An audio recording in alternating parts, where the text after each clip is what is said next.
اسرائیل اور حماس کے بیچ لڑائی جاری ہے، جنگ جاری ہے۔ غزہ میں ہونے والی تازہ جھڑپوں میں مزید 4 اسرائیلی فوجی مارے گئے ہیں، اور اسرائیلی میڈیا کے مطابق غزہ میں حماس کے ساتھ لڑائی میں 4 اسرائیلی فوجی مارے گئے جبکہ 6 سپاہی زخمی بھی ہوئے ہیں۔ اسرائیل دفاعی فورسز IDF نے سپاہیوں کے مارے جانے کی تصدیق کرتے ہوئے بتایا کہ فوجیوں کو حماس کی جانب سے دھماکہ خیز مواد سے نشانہ بنایا گیا، جبکہ فائرنگ کے تبادلے میں بھی فوجی ہلاک اور زخمی ہوئے۔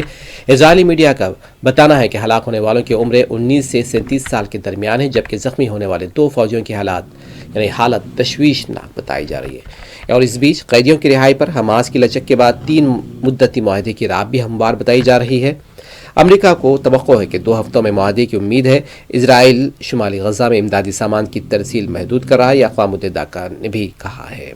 تو غزہ معاہدے کے حوالے سے اسرائیلی شرائط نے تجاویز کیا ہے، اور اس دوران حماس نے لچک کا مظاہرہ کیا۔ اسرائیلی وزیراعظم بنجامن نتنیاہو مذاکرات کی طرف واپس آنے کے متعلق سوچنے پر مجبور ہو گئے ہیں، اور معاہدے کو 3 مختلف مدتوں میں نافذ کیا جائے گا، نہ کہ الگ الگ مراحل میں۔